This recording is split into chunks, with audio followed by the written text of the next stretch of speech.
Assalamualaikum warahmatullahi wabarakatuh. Wasam News kembali hadir menjumpai Anda. Beragam informasi menarik akan kami sajikan untuk Anda selama 30 menit ke depan. Bersama saya Pandu Chandra dan berikut Wasam News selengkapnya.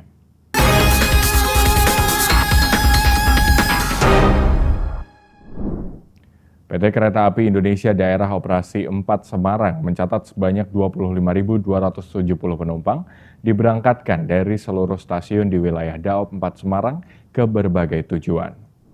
Manajer Humas KAI Daop 4 Semarang, Franoto Wibowo menyebutkan bahwa jumlah keberangkatan penumpang tertinggi pada hari tersebut terjadi di Stasiun Semarang Tawang, Bank Jateng sebanyak 7.260 penumpang, Stasiun Semarang Poncol 5.832 penumpang, Stasiun Tegal 3.875 penumpang, Stasiun Pekalongan 2.753 penumpang, Stasiun Pemalang 1.525 penumpang, Stasiun Cepu 1.245 penumpang, dan Stasiun Ngerombo 823 penumpang. Penumpang pada tanggal 1 dan 2 Januari 2025 didominasi oleh penumpang jarak jauh dengan tujuan ke Jakarta, Surabaya maupun Bandung, serta penumpang lokal baik dari dan menuju Tegal, Pemalang, Pekalongan, Semarang, Solo, Grobogan, dan Cepu. Sedangkan untuk kedatangan penumpang di stasiun wilayah Daop 4 Semarang pada 1 Januari 2025 didominasi oleh penumpang lokal di mana terdapat sebanyak 21.093 penumpang. Untuk kedatangan penumpang sendiri terbanyak terjadi di Stasiun Semarang Poncol sebanyak 5.702 penumpang, Stasiun Semarang Tawang Bank Jateng sebanyak 5.510 penumpang, Stasiun Tegal 2.734 penumpang, Stasiun Pekalongan 2.380 penumpang, Stasiun Pemalang 1.107 penumpang, Stasiun Cepu 952 penumpang, dan Stasiun Ngerombo 843 penumpang. Sedangkan untuk kumulatif penumpang selama 14 hari masa angkutan Natal 2024 dan Tahun Baru 2025 pada 19 Desember 2024 hingga 1 Januari 2025 terdapat sebanyak 318.690 penumpang atau rata-rata 22.764 penumpang per hari yang berangkat dari stasiun wilayah Daop 4 Semarang dan terdapat 318.159 penumpang atau rata-rata 22.726 penumpang per hari yang tiba atau turun di stasiun wilayah Daop 4 Semarang. Hingga Kamis 2 Januari 2025 pukul 9 WIB, tercatat sebanyak 374.034 penumpang telah memesan tiket kereta api di wilayah Daop 4 Semarang untuk masa angkutan Nataru yang berlangsung hingga 5 Januari 2025. Dari total kapasitas 444.605 tempat duduk yang disediakan, tingkat keterisian saat ini mencapai sekitar 84%. Tren penjualan tiket masih terus meningkat. Daop 4 mengimbau masyarakat untuk segera memanfaatkan kesempatan ini dengan memesan tiket melalui aplikasi Akses by KAI, website KAI ID atau mitra resmi penjualan KAI lainnya. Awal tahun 2025 pada tanggal 1 Januari 2025 sebanyak 25.270 penumpang diberangkatkan dari stasiun-stasiun di wilayah Daop 4 Semarang ke berbagai kota di Pulau Jawa. Sedangkan untuk kedatangan pada tanggal 1 Januari sebanyak 21.000 penumpang turun di stasiun-stasiun di wilayah Daop 4 Semarang. Secara akumulatif dari tanggal 19 Desember sampai dengan tanggal 1 Januari 2025 sebanyak 318.000 penumpang diberangkatkan dari stasiun-stasiun di wilayah Daop 4 Semarang. Kedatangan pun sama sebanyak 318.000. Tren penjualan semakin meningkat. Dari Semarang, Andre, USM TV. Untuk memperingati 40 hari kematian pelajar SMK yang tewas ditembak polisi, Masa Kamisan Semarang kembali menggelar aksi di depan Polda Jawa Tengah. Mereka menyampaikan tuntutan penegakan keadilan dan reformasi di tubuh Polri. Masa Kamisan Semarang kembali melakukan aksi di depan Polda Jawa Tengah pada Kamis 2 Januari 2025. Aksi ini dilakukan untuk mengenang 40 hari kepergian Gama Rizkinata Oktavandi yang terjadi pada 24 November 2024. Beragam orasi dan doa lintas agama dilakukan untuk memperjuangkan keadilan dan mengenang kepergian Gama. Koordinator aksi Kamisan Semarang Natael Bremana menyatakan bahwa aksi ini juga untuk menuntut pemecatan ex-Kapolrestabes Semarang, Kombes Pol Irwan Anwar. Ia juga menyerukan agar Presiden Prabowo Subianto berani untuk mereformasi institusi Polri dan menegaskan hukum dan HAM. Mengenang agama, ya acaranya mulai dari orasi, kemudian doa lintas agama, perwakilan dari teman-teman keagamaan lain, Hindu, Buddha, Kristen, Katolik, dan Muslim juga nanti akan ikut mendoakan 40 hari agama. Yang disoroti apa sih? Ya, yang disoroti pertama tentu kita mendoakan agama supaya bisa tenang di sana, lalu juga kita juga berdoa menuntut hal yang sama bahwa institusi kepolisian ini jelas bobrok gitu kan. Kenapa?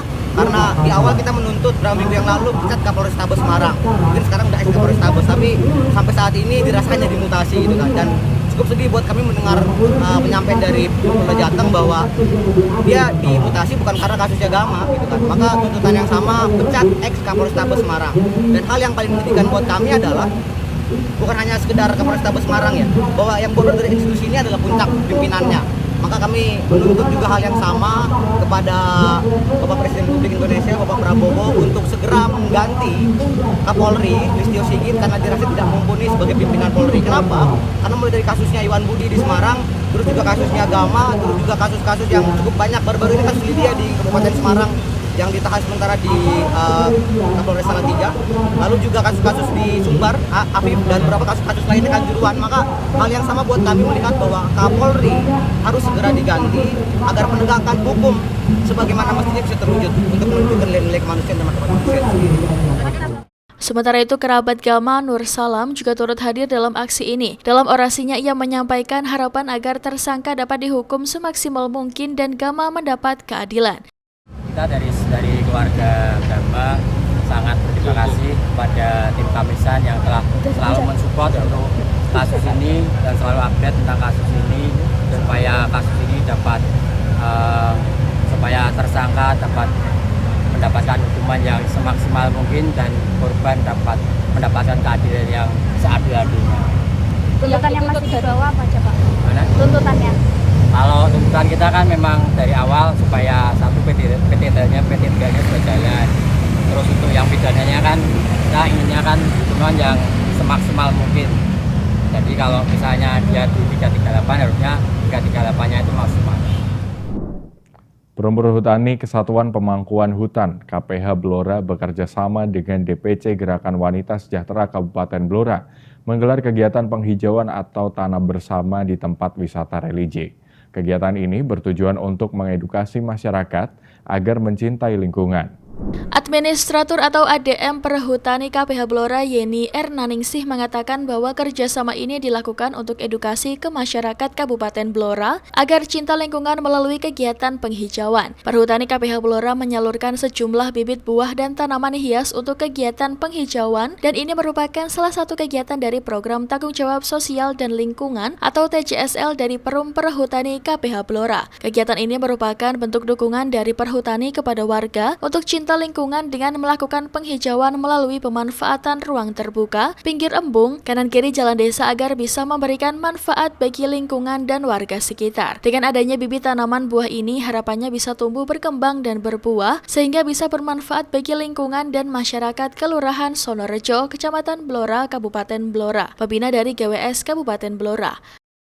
Iya, alhamdulillah ada giat gerakan menanam bibit buah dan tanaman bunga oleh Gerakan Wanita Sejahtera.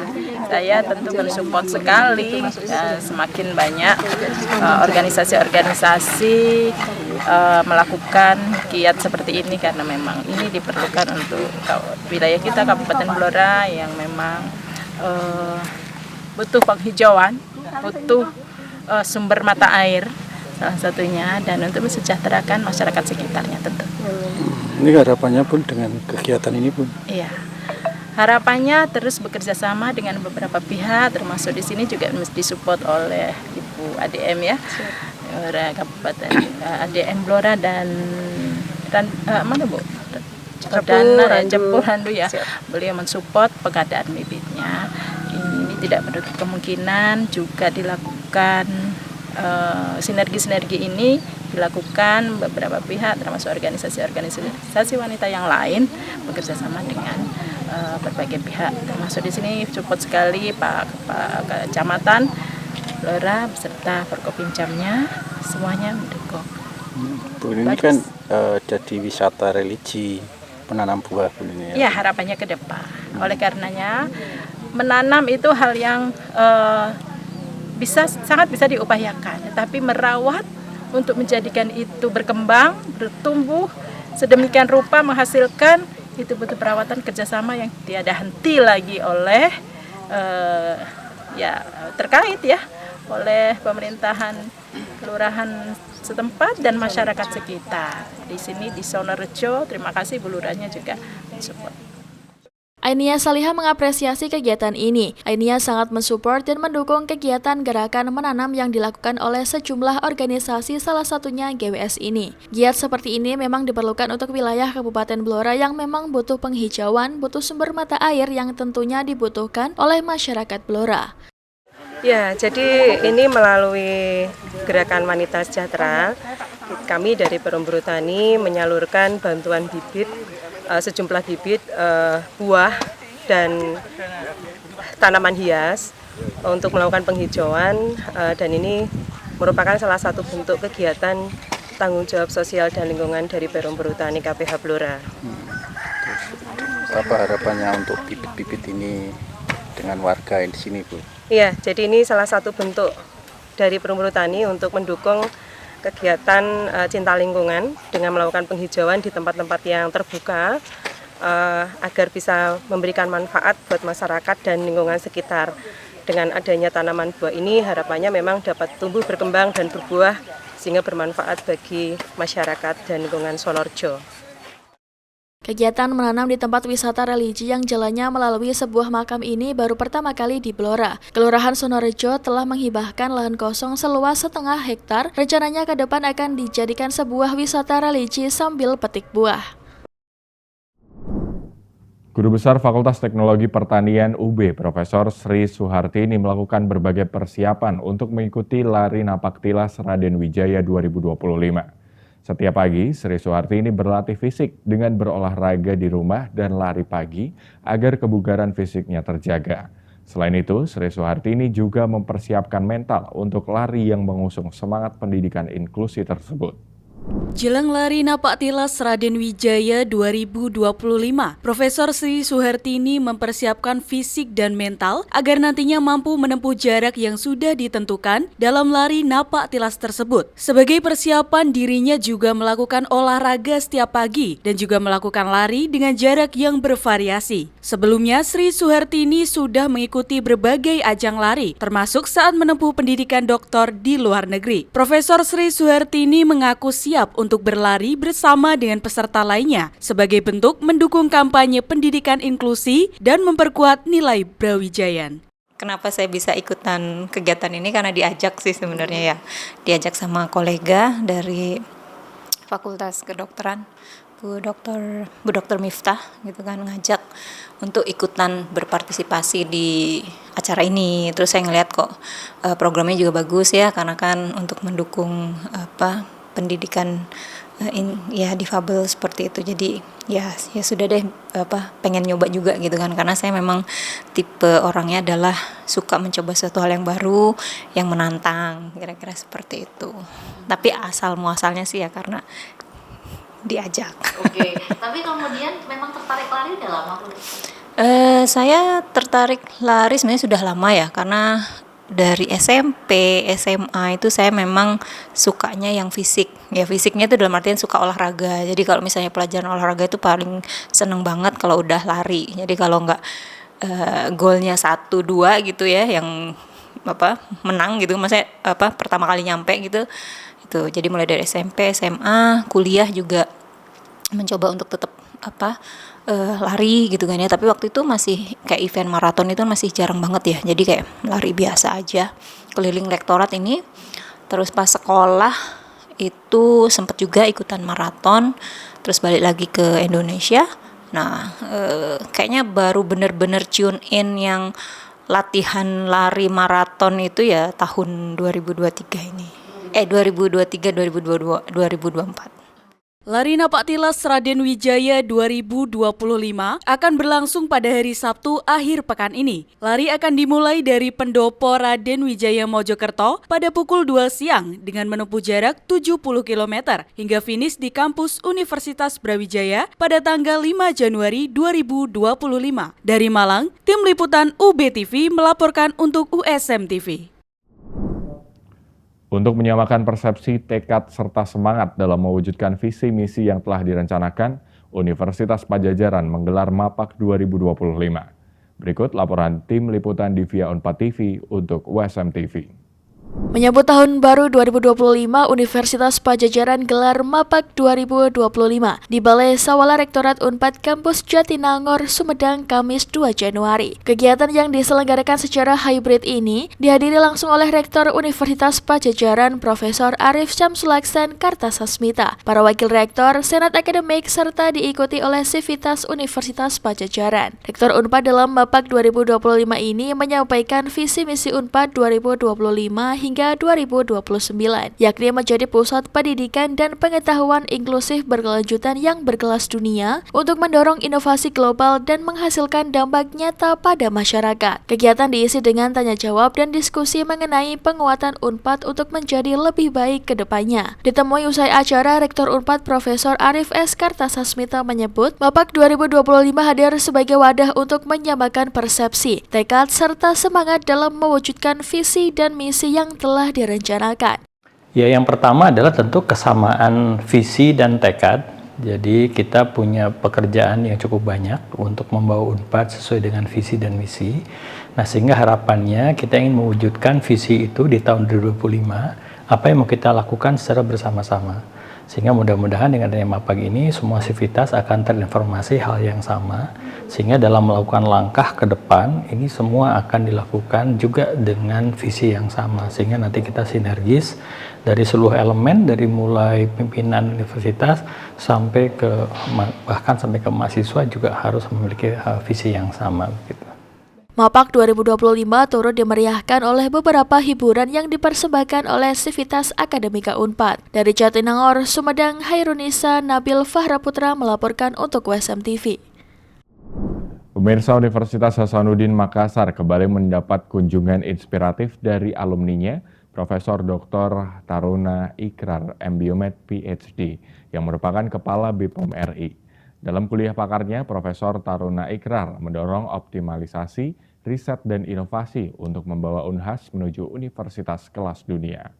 Momen kunjungan Profesor Dr. Taruna Ikrar MBiomed PhD, Kepala Badan Pengawas Obat dan Makanan BPOM RI ke alma maternya Universitas Hasanuddin Makassar menjadi sorotan yang utama. Ia memberikan kuliah pakar bertema Riset Inovasi Menuju World Class University di Aula Profesor Baharudin Lopa Fakultas Hukum Unhas Senin 23 Desember 2024. Dihadiri mahasiswa, dosen, dan guru besar, Profesor Taruna Ikrar dalam pemaparannya mengungkapkan kebanggaan terhadap Unhas. Menurutnya, Unhas memiliki potensi besar untuk menjadi universitas kelas dunia, asalkan mampu memaksimalkan riset dan inovasi yang sudah berjalan.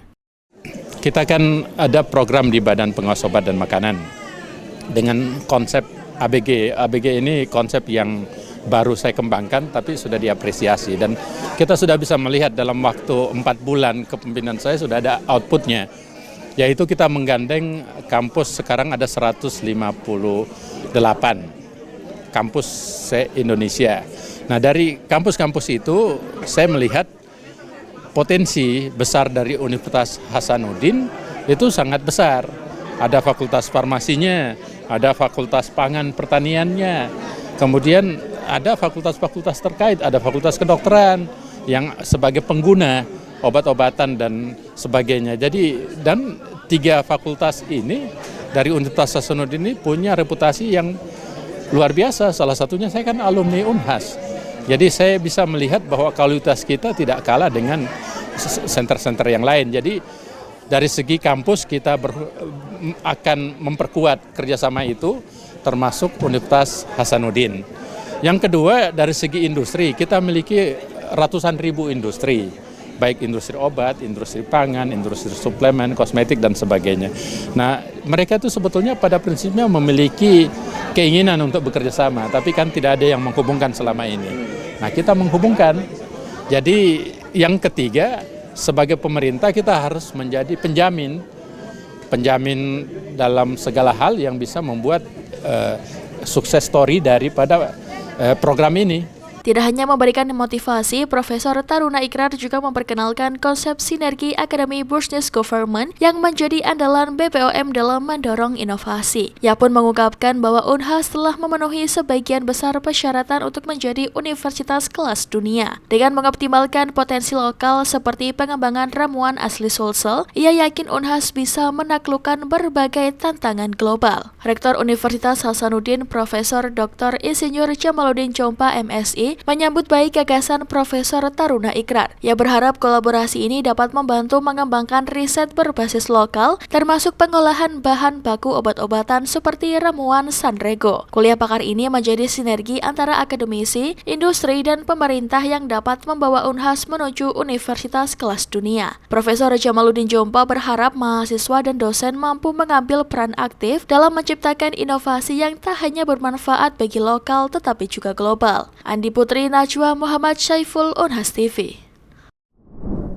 Pemirsa, melalui Studio Bumi, seorang warga Indonesia di New York mempopulerkan konsep communal dining alias makan duduk bersama dengan orang-orang tak dikenal yang sajiannya 100% makanan Indonesia. Setahun beredar, tiketnya selalu laris dibeli muda-mudi New Yorker. Informasi ini sekaligus menutup perjumpaan kita di hari ini. Saksikan terus WSM News hanya di WSM TV. Saya Pandu Chandra dan seluruh kru yang bertugas pamit undur diri. Terima kasih. Wassalamualaikum warahmatullahi wabarakatuh. Ini bukan restoran, melainkan acara makan malam bulanan berbayar atau communal dining di kota New York. Menunya 100% makanan Indonesia. Tamunya mayoritas muda-mudi Amerika dan internasional yang belum banyak tahu makanan Indonesia. For this, it came up as an ad, and then my partner's Indonesian, and we don't usually find Indonesian food as in like such a great setting as this. So we're like, we have to go. I felt like I really liked the seasoning, and usually it feels very sweet. I have a sweet tooth, so I liked that everything was kind of sweet. Communal dining ini lahir pada 2023 akhir lewat Studio Bumi, inisiatif warga Indonesia di New York, Bagus Wicaksono. I am fortunate enough untuk waktu pertama kali pindah ke US, ke New York in particular, I went for school, sekolah di sini, dikelilingin banyak teman-teman internasional, and I invited these people. Jadi teman-teman internasional duduk bareng, 5 orang, 7 orang, 10 orang duduk bareng, and then bulan kedua mereka datang sama teman-temannya. Bulan kedua mereka nggak datang, teman-temannya datang. Bagus bermitra dengan Jason yang baru pindah dari Los Angeles dan kini mengepalai dapur Studio Bumi. Menunya berubah setiap bulannya dengan tetap utamakan perkenalkan cita rasa Indonesia ke lidah New Yorker. One time, we made ayam taliwang for one of our communal dining event. But as well, but people loved it. It was a different experience for them. Konsep communal dining tidak asing bagi para muda-mudi New York. Membayar $75 dengan slot terbatas, pelanggan tak hanya membayar makan malam dengan 8 menu berbeda, tapi juga suasana dan koneksi baru. I don't do it often. So it's a really good way to like start conversations between people because I came here not knowing anyone but Bagus, and now I feel like I know like 5 or 6 other people. You know? Popularitas makanan Indonesia masih sangat minim di New York. Kalah dominan dengan makanan Asia Tenggara lain seperti Thailand, Vietnam, dan Filipina yang memang punya populasi jauh lebih besar di Amerika. Dengan sekitar 7.000 diaspora Indonesia di New York, hanya ada 6 restoran otentik Indonesia di sini, yang umumnya didominasi pangsa pasar warga Indonesia sendiri. Studio Bumi menjajakan panganan Indonesia lewat menu catering mingguan dan communal dining dengan pengemasan yang menarik demografis Gen Z dan milenial yang punya alokasi dana khusus untuk hiburan dan pengalaman. So it's easier to do this my way, like Studio Bumi, daripada punya restoran.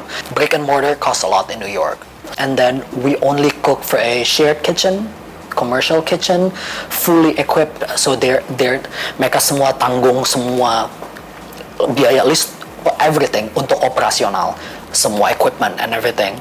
Kehadiran Studio Bumi jadi angin segar bagi ambisi mengglobalkan cita rasa Indonesia lewat pendekatan urban dan modern, sekaligus juga efisien di tengah tantangan mahalnya biaya mendirikan bisnis di kota apel besar. Dari Brooklyn, New York, Randy Wicaksana, VOA.